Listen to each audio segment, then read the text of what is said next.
Hi friends, welcome to all. என்ன friends, எல்லோரும் எப்படி இருக்கீங்க? நல்லா இருக்கீங்களா? உங்களுக்கு வீடியோ போட்டு கிட்டத்தட்ட ஒரு 5 நாளுக்கு மேலே ஆயிடுச்சு. ஸோ நிறைய பேர் அப்டேட்னு கேட்க ஆரம்பிச்சிட்டாங்க. அப்புறம் எனக்கும் 2-3 நாள் மேரேஜ் ஃபங்க்ஷன் மதுரைக்கு போயிட்டேன். ஸோ இன்றைக்கி மார்னிங் தான் வந்தேன். ஆனால் பாருங்கள், நிறைய பேர் எனக்கு கால் பண்ண ஆரம்பிச்சிட்டாங்க. நிறைய பேர் என்னோடய நம்பர் இருக்குது, மெயில் ஐடி இருக்குது. ஆனால் நிறைய பேர்கிட்ட ஃப்ரெண்ட்ஸாக நிறைய பேர் எனக்கு ரொம்ப அப்டேட்லாம் கொடுப்பாங்க நம்பரில் ஃபோன் பண்ணி. அந்த அடிப்படையில் பாருங்கள், நிறைய பேர் எனக்கு ஃபோன் பண்ண ஆரம்பிச்சிட்டாங்க, வாட்ஸ்அப்பில் மெசேஜ் பண்ண ஆரம்பிச்சிட்டாங்க.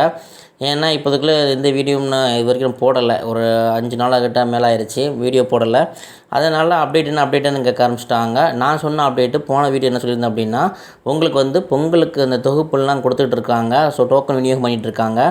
அதுலேயே சில ஒரு இடர்பாடு, என்ன ஒரு பிரச்சனை அப்படின்னா, இந்த மாதிரி பொங்கல் தொகுப்பில் நிறைய பொருள் மிஸ்ஸிங் ஆகுது. அது மட்டும் இல்லாமல் ரொக்கத்தொகை கொடுக்கறதுக்கு இந்த தடவை இல்லை. அப்படிங்கிற பட்சத்தில் அதுவே ஒரு பிரச்சனையாக போயிட்டுருக்கு. அதனால் அவங்களுக்கு அந்த ரிசல்ட் பொங்கல் தொகுப்பு முடிஞ்சதுக்கப்புறம் விடுவாங்க அப்படின்னு நான் சொல்லியிருந்தேன்.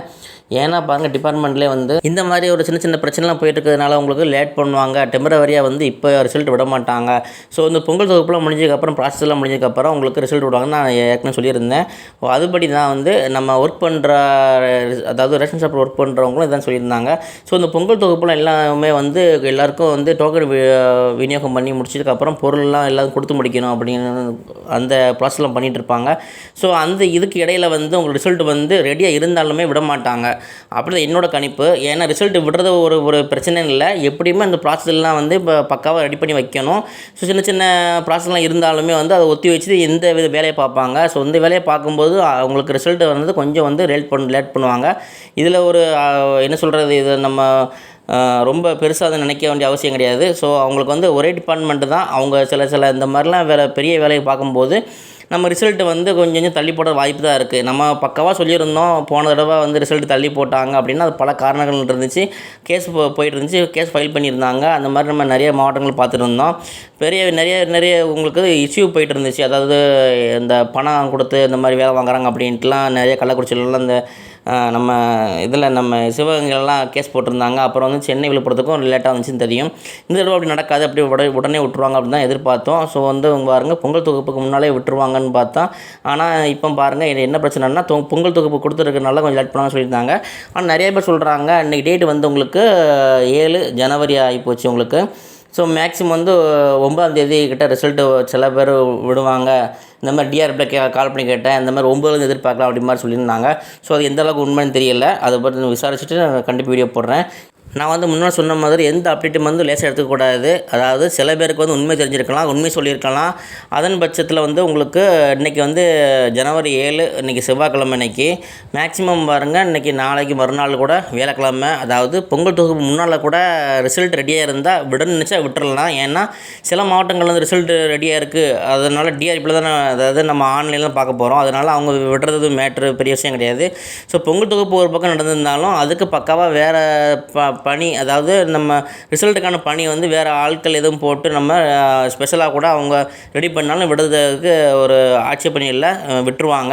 ஸோ அந்த மாதிரி ரிசல்ட் 9ஆம் தேதி நீங்கள் எதிர்பார்க்கலாம் அப்படி மாதிரி சொல்லியிருந்தாங்க. ஏன்னா பொங்கல் 15ஆம் தேதி தான் வருது. ஸோ இந்த கிட்டத்தட்ட உங்களுக்கு என்ன சொல்கிறது, ஒரு 4-5 நாள் உங்களுக்கு முன்னாலே அவங்களுக்கு ஒரு கேப் இருக்குது. அதாவது 9 to சொல்கிறாங்க அப்படின்னா இதில் ஒரு காரணம் இருக்கும். ஏன்னா 9, 10, 11, 12, 13 பாருங்கள், ஒரு 5 நாள் 6 நாள் உங்களுக்கு கேப் இருக்குது. ஸோ அந்த கேப்பில் கூட விடுறதுக்கு வாய்ப்புகள் நிறையா இருக்குது. அதாவது பொங்கல் தொகுப்பு அப்புறமா விடுறதுக்கு வாய்ப்பு இருக்குது. பொங்கலுக்கு முன்னால், அதாவது இந்த 4 டேஸுக்கு வரதுக்கு வாய்ப்புகள் இருக்குது. ஸோ எப்போ ரிசல்ட் வருது அப்படின்ட்டு நான் உங்களுக்கு கண்டிப்பாக அப்டேட் கொடுப்பேன். அது மட்டும் இல்லாமல் நிறைய பேர் அப்டேட் கொடுத்துட்டு தான் இருக்கிறாங்க, இல்லைன்னு சொல்லலை. ஆனால் சொல்கிறாங்க, அதாவது ஒவ்வொரு மாவட்டத்துலேயும் நான் ஃபோன் பண்ணி கேட்கும்போது வித்தியாசமான பதில் சொல்கிறாங்க. அதாவது பொங்கலுக்கு அப்புறம் வரும்னு சொல்கிறாங்க, அதாவது இந்த பொங்கலுக்கு முந்தைய வந்துடும் அப்படின்னு சொல்கிறாங்க. சில மாவட்டங்கள் கால் பண்ணும்போது நீங்கள் சென்னைக்கு கால் பண்ணி கேளுங்க அப்படி மாதிரி சொல்கிறாங்கன்னு சொன்னாங்க. ஆனால் பாருங்கள், போன தடவை சென்னை ஹெட் ஆஃபீஸுக்கு நிறைய ஃபோன் பண்ணி உங்களுக்கு தகவல் கொடுத்துருந்தேன். அது மட்டும் இல்லை, மினிஸ்டர் ஆஃபீஸுக்கு ஃபோன் பண்ணி நிறைய தடவை தகவல் கொடுத்துருந்தேன், உங்களுக்கு ஆடியோ கார்டெலாம் கொடுத்துருந்தேன். ஆனால் நான் போன தடவை சொன்ன மாதிரி உங்களுக்கு இந்த ரிசல்ட்டுக்கான நீங்கள் என்ன தான் அப்டேட் கொடுத்தாலும் நம்ம டிஆர்பியிலேருந்து ஒரு கால் பண்ணி ரெக்கார்டு கொடுத்தா தான் உங்களுக்கு மன திருப்தியாக இருக்குங்கிறது போன தடவை சொல்லியிருந்தேன். அதே மாதிரி உங்களுக்கு நிறைய பேர் கால் பண்ண கேட்டு நிறைய பேர் அப்டேட் கேட்டாங்க. ஸோ நம்மளும் ஏன் சும்மா இருப்பானே அப்படின்ட்டு டிஆர்பி கால் பண்ணுறதுக்கு பதிலாக நான் சென்னை ஹெட் ஆஃபீஸுக்கு கால் பண்ணி கேட்டால் உண்மை தெரியும் என்ன சொல்கிறாங்கன்னு அப்படின்ட்டு இன்றைக்கி இப்போ மார்னிங் இப்போ உங்களுக்கு கால் பண்ணி 10:10க்கு கால் பண்ணி உங்களுக்கு நான் வந்து அவங்கள்ட்ட இன்ஃபர்மேஷன் கேட்டிருந்தேன். அந்த இன்ஃபர்மேஷன் ஆடியோ வந்து இப்போ வச்சுருக்கேன். அதை நீங்கள் கேளுங்க. என்ன சொல்கிறாங்க அப்படின்னா, அதாவது ஒவ்வொரு அந்தந்த மாவட்டத்தில் நீங்கள் வந்து டிஆர்பிக்கு இருந்தீங்க, எக்ஸாம் எழுதியிருப்பீங்க, அந்த மாவட்டத்தில் தான் நீங்கள் கேட்கணும் அப்படிமா சொன்னார். ஸோ அந்த ஆடியோ ரெக்கார்டை வந்து உங்களுக்கு சேவ் பண்ணி வச்சுருக்கேன். அதை கேளுங்க. அப்புறம் என்னன்னு நம்ம பேசிக்கலாம். ஹலோ வணக்கம் சார். சார் வணக்கம் சார். சொல்லுங்கள் சார் சார். தூத்துக்குடி மாவட்டத்தில் பேசுகிறேன் சார். சார் சார் தூத்துக்குடி மாவட்டத்தில் பேசுகிறேன். சொல்லுங்கள் சார். சார் இந்த ரேஷன் ரிசல்ட் எப்போ சார் வரும்? தூத்துக்குடி மாவட்டத்தில் கால் பண்ணுது. டிஸ்ட்ரிக்ட் ரெக்யூப்மெண்ட் பேர் அந்தந்த மாவட்டத்தில் தான் சார் நம்ம கேட்கணும். அப்படிங்களா? இல்லை ஹெட் ஆஃபீஸ் சார் இது. ஹெட் ஆஃபீஸ் தான் சார். ஆ சார் அதான் சார் ரிசல்ட்டு அதான் கேட்குறேன் எப்போ வரும்ன்ட்டு. அதுதான் சார் சொல்கிறேன். ஹெட் ஆஃபீஸ்லேருந்து தான் சார் சொல்கிறேன். அந்தந்த டிஸ்ட்ரிக்ட் தான் நீங்கள் எழுதுனது எக்ஸாமே டிஸ்ட்ரிக்ட் ரெக்யூப்மெண்ட் பீரோ தானே. ஆமாங்க சார். அதனால் அந்தந்த டிஸ்ட்ரிக்டில் தான் சார் கேட்கணும். அப்படிங்களா? அந்த டிஸ்ட்ரிக்ட் மானிட்டர் பண்ணுறது தான் ஹெட் ஆஃபீஸ். ஓகேங்க sir. Thank you sir. Thank you. Thank you. Okay. என்ன ஃப்ரெண்ட்ஸ், ஆடியோ கேட்டிங்களா? அதாவது போன தடவை வந்து ஹெட் ஆஃபீஸில் தான் தகவல் கேட்கும்போது அவங்க வந்து சில தகவல்லாம் சொல்லுவாங்க. அதாவது நீங்கள் வந்து டிஆர்பி கால் பண்ணி கேளுங்கன்னு சொல்லுவாங்க. நம்ம வந்து டிஆர்பி கால் பண்ணி கேட்டுட்டோம். அவங்க வந்து ஹெட் ஆஃபீஸ் கால் பண்ணி கேளுங்கன்னு சொன்னாங்க. அதனால தான் அவங்களுக்கு கால் பண்ணி கேட்டோம் அப்படின்ட்டா அவங்க என்ன சொல்லுவாங்க, ரிசல்ட் வந்து ரெடியாக இருக்குது, விட்டுருவாங்க, வந்துடும் அப்படிங்கிற மாதிரி அப்படியே கொடுப்பாங்க. அல்லது ஒரு டேட்டில் சொல்லுவாங்க, அல்லது இந்தந்த டேட்டில் வர வாய்ப்பு இருக்குது அப்படிங்கிற மாதிரிலாம் அதை சொல்லுவாங்க. போன தடவை உங்களுக்கு நிறைய ஆடியோ கொடுத்துருந்தேன். ஆனால் இந்த தடவை பாருங்கள், முழுமையாக வந்து வேறு ஒரு தகவல் அடிப்படையில், அதாவது வேறு இன்ஃபர்மேஷன் எப்படி சொல்கிறாங்க அப்படின்னா, பதில் வந்து மாற்றமாக சொல்கிறாங்க. எப்படி சொல்கிறாங்க அப்படின்னா, இன்ஃபர்மேஷன் வந்து உங்களுக்கு டிஆர்பியில் தான் கிடைக்கும். அதாவது நீங்கள் டிஆர்பியில் தான் நீங்கள் வந்து எக்ஸாம் எழுதிருக்கீங்க. ஸோ அந்தந்த டிஆர்பியில் வந்து நீங்கள் இன்ஃபர்மேஷன் வந்து கேட்டுக்கங்க, அப்டேட் கேட்டுக்கங்க அப்படிங்கிற மாதிரி தான் சொல்கிறாங்க. ஸோ அவர் சொன்னது வந்து ரொம்ப லாஜிக்கான பக்காவாக இருந்துச்சு. ஸோ அதுக்கு மேலே என்னால் பேச முடியலை.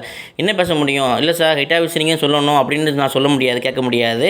நானே வந்து அதுக்கு மேலே எனக்கு பேச தோணலை. என்ன சொல்கிறாரு அப்படின்னா, டிஆர்பி கால் பண்ணி கேளுங்க, அதை உங்கள் டிஆர்பியில் தான் நீங்கள் எக்ஸாம் எழுதிருக்கீங்க.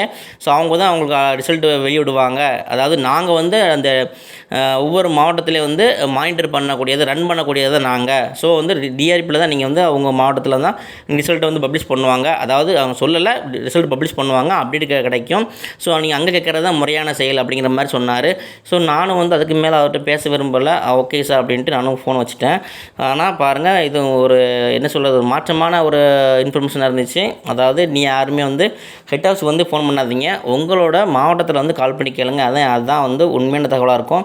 ஏன்னா பாருங்கள், போன தடவை சொன்னாங்க, இந்த தடவை வந்து முழுமையான முறையில் உங்கள் டிஆர்பியில் வந்து முழு பொறுப்புங்கிற மாதிரி சொல்கிறாங்க. ஸோ அவங்களுக்கு எனக்கு சம்மந்தம் இல்லை, ஆனால் வந்து நீங்கள் டிஆர்பி கால் பண்ணி கேளுங்கிற மாதிரி ஒரே வார்த்தையில் பேசி முடிச்சிட்டாரு. ஸோ இனிமேல் வந்து ஹெட் ஆஃபீஸில் பேசுகிறதுக்கு நமக்கு வந்து எந்த சான்ஸும் இல்லை, அது வாய்ப்பும் இல்லை. அது மட்டும் இல்லாமல் அதை பேசி பிரயோஜனம் இல்லை. அப்படிங்கிற பட்சத்தில் தான் நான் சொல்கிறேன், நீங்கள் வந்து டிஆர்பியில் கால் பண்ணி கேளுங்க, அப்டேட்டு. அது மட்டும் இல்லாமல் நான் ஒரு வீடியோ தகவல் ஒன்று போட்டிருந்தேன். அதாவது பெரிய கருப்பன் சார் வந்து ஒரு ப்ரெஸ் மீட்டை சொல்லியிருந்தேன். அதாவது எந்த அப்டேட்டாக இருந்தாலுமே வந்து லேசாக நினைக்கக்கூடாது. ஆனால் அவங்க சொல்கிறாங்க, நான் ஒரு 10 நாளைக்கு முன்னால் உள்ள வீடியோ போட்டிருந்தேன், இது ஓல்டு வீடியோன்னு சொல்லியிருந்தாங்க. அதாவது ஓல்டு வீடியோ இருந்தாலுமே என்ன சொல்கிறாரு அப்படின்னா, இந்த கரண்ட் அப்டேட்டில் வந்து உங்களுக்கு ரேஷன் ஷாப் அதாவது பணி வந்து எந்த அளவில் போயிட்டுருக்கு, அதாவது எப்படி வேக்கன்சி, எத்தனை வேக்கன்சி, என்ன யார் அப்ளை பண்ணியிருக்காங்க, எத்தனை லட்சம் பேர் அப்ளை பண்ணியிருக்காங்க அப்படிங்கிறதெல்லாம் கரெக்டாக அப்டேட் கொடுத்துருந்தாரு. ஸோ அப்படி அப்டேட் கொடுத்த பட்சத்தில் வந்து உங்களுக்கு ரிசல்ட்டுக்கான அப்டேட் கொடுக்கறது வந்து ஒரு பெரிய மேட்டர் விஷயம் கிடையாது. கண்டிப்பாக அவரு அந்த அப்டேட் கொடுத்தவருக்கு ரிசல்ட்டுக்கு அப்படியே கண்டிப்பாக கொடுப்பாரு. ஸோ அந்த மாதிரி ஏதாவது அப்படியே கிடச்சா அவங்களுக்கு ஷேர் பண்ணுறேன், நீங்களும் ஷேர் பண்ணுங்கள். ப்ரெஸ் மீட்டில் ஏதாவது இந்த மாதிரி ஏதாவது அவர் பேசினார் அப்படின்னா கண்டிப்பாக எனக்கு சொல்லுங்கள். நான் கண்டிப்பாக அதாவது கிட்டத்தட்ட சில வீடியோலாம் பாருங்கள், 20 நிமிஷம் அந்த மாதிரி ஒரு ½ பேசுன மாதிரி இருக்குது. அதனால் நீங்கள் அதை வந்து நீங்கள் கொஞ்சம் முழுமையான முறையில் பார்த்தா தான் உங்களுக்கு அவர் வந்து ரிசல்ட் அப்டேட் கொடுத்துருக்காரு அப்படின்ட்டு தெரியும். ஸோ இந்த மாதிரி ப்ரெஸ் மீட் வச்சுருந்தா கண்டிப்பாக எனக்கு வந்து சொல்லுங்கள். நான் கண்டிப்பாக உங்களுக்கு அந்த வீடியோ என்னென்னு பார்த்து முடிச்சுட்டு, அதாவது ஒரு வேளை வந்து ரிசல்ட்டுக்கு அப்டேட் கொடுத்துருந்தாருன்னா கண்டிப்பாக ஷேர் பண்ணுறேன் உங்களுக்கு. ஸோ இந்த மாதிரி வந்து அவர் இந்த துறையோட மினிஸ்டர் அவர் கொடுத்த அப்டேட்டு இருந்துச்சுன்னா உங்களுக்கு பக்கா உண்மையான முறை தெரியும்.